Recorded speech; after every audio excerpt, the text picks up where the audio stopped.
Hello everyone. Well, here we are. This is the the Global Future 2045 that's coming up. It's the second annual um, meeting or Congress, and this is Dr. Marvin Minsky. He's at MIT, and he says this: immortal minds are a matter of time. And listen to what he says for just a couple of minutes.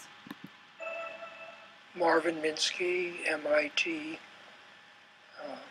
Media Lab. Everything is made of atoms, and so if you make a machine, uh, in some sense it's made of the same kinds of materials that brains are made, but organized maybe in either very different ways or fundamentally the same ways. So everything is made of atoms. Everything. But they're organized in different ways. No one knows very much about how the brain represents.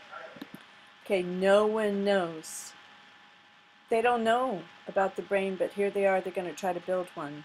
And they think immortal minds are a matter of time, and they mean this by less than 40 years. So the kids that you have today, they could possibly be immortal by the time they're 40 years old, 40 or 50 years old, and never die. This is the goal. Okay, Marvin. Knowledge and does reasoning at the moment, so it's hard to predict how long it will take to do things like that. At some point, when we understand how brains work, then we should be able to make functional copies out of other materials. Okay, you can go to carboncopies.org, and that's a really interesting site as it's just a big starter place to see what's going on. That's with Randy Cohn, and he's trying to do brain emulation and working on a project. And in my other video, I talked about Blue Brain, the Brain Initiative in the USA, and there is a race on to become immortal. This is the goal of technology, to be immortal.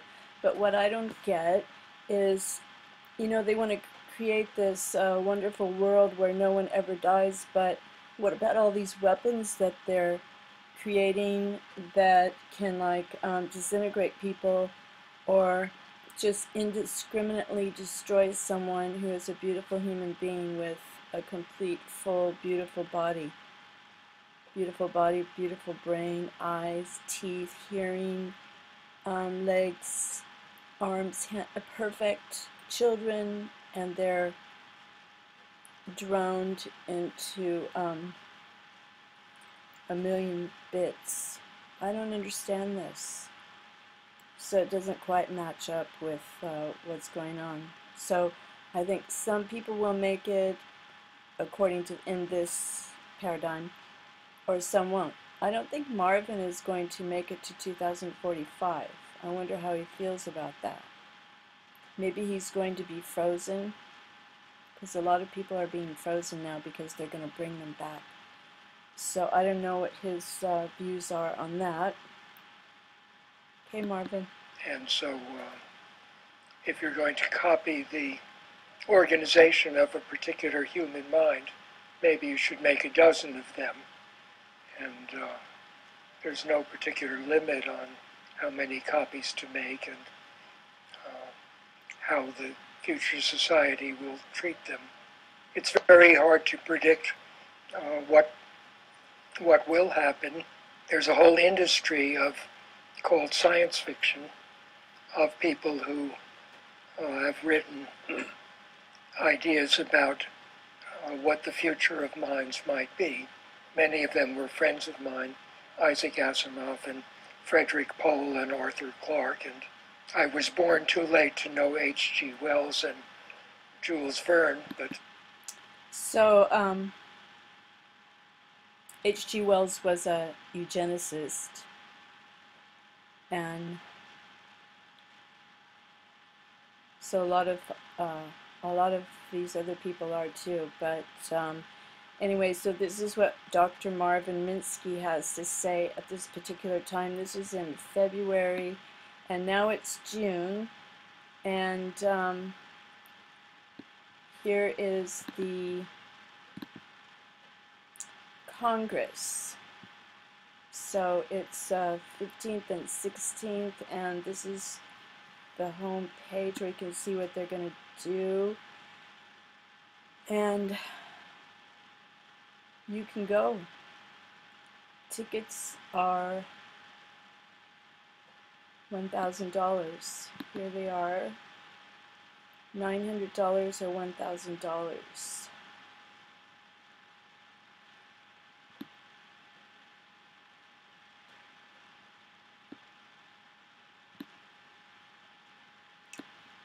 General admission $900 for 2 days, preferred seating 1,000. Student is all sold out. If you're in New York, try to go. Maybe you can get a press pass. If I was there, I would try to get a press pass.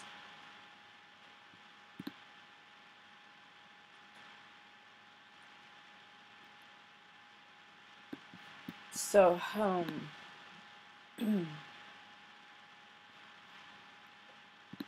neuroengineering, mind theory, robotics. We are evolving into meta-intelligence group minds. So he said we will become cyborgs whether we like it or not, no matter what. He has some quote like that.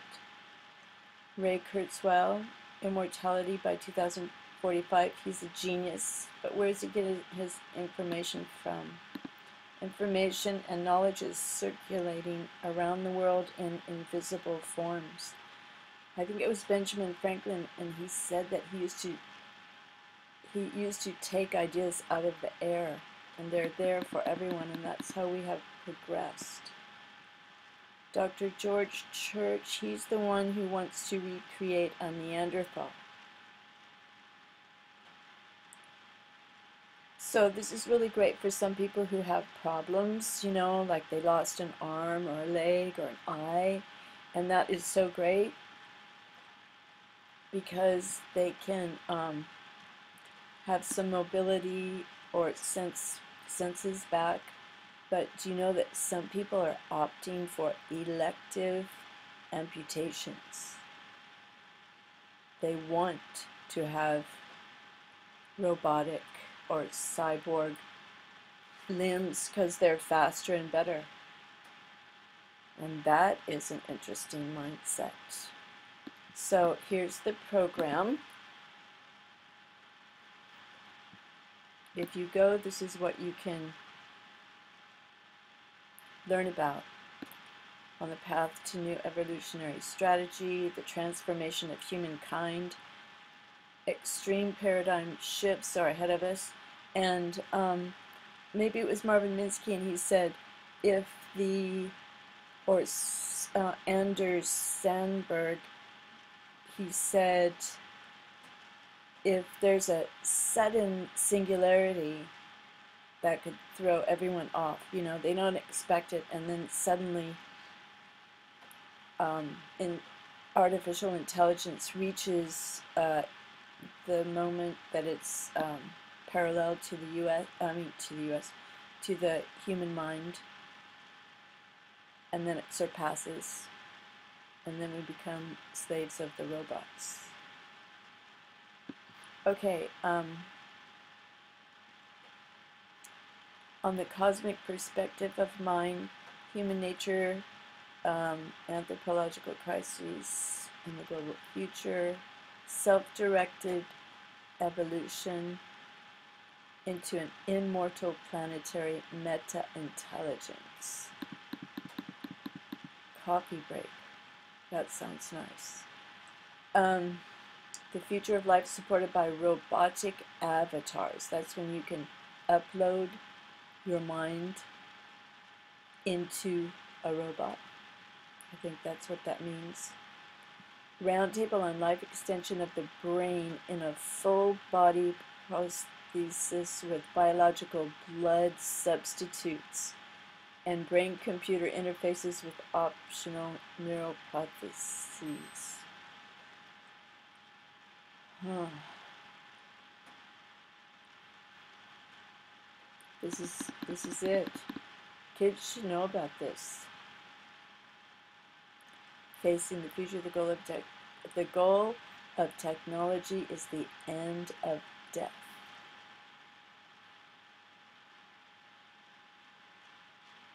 Substrate autonomous networked avatar bodies by design. So she is kind of an interesting person, but she had a different name before, and I'm always suspicious of people who change their names. And her last name, Vitamort, sounds sort of like a soy drink. Oh, I think it's because there's a drink in Hong Kong called Vitasoy. Okay, then Ray Kurzweil. In 55 minutes, he's going to tell you about immortality by 2045, tools for analyzing engineering the brain, bio-nanotech. Oh, and also Kurzweil, he is the one who wants to make everything smart. Smart universe, smart air, smart space, smart everything. And I think that's why they're putting all the nano smart things in the air with chemtrails. Human genome engineering, George Church, whole brain emulation. Okay, so closing words. Consciousness and the quantum. This is fascinating because this is real. This is very real. And then if you go here, you just type in GF 2045. You just type this in your search bar and you'll get it. Then you can read all about these speakers, and they are on YouTube. You can watch some of their videos, okay? Ray Kurzweil, Singularitarian Immortalist. Director of Engineering at Google, famous inventor, author of How to Create a Mind. And they are creating robots that look like people. So there might be some robots floating around that we think they're people, but they're not really. So I have some other things to say later about who's dying, who's being tormented and tortured with Morgellons and some other things, but later video. Anyway, just wanted to point you in the direction of this so you can research it for yourself and see where these leaders are taking us, because they are. Google is your leader. Google knows everything about you, and Google is connected to the NSA and to DARPA and to Yahoo and all that stuff. They know everything about you, so you should know what their plans are. So I hope someone can go to this and make a nice report. Okay, stay safe, everyone, and God bless you with deep wisdom and truth about what this world's all about, and the grace and faith. Thank you for listening. Bye for now.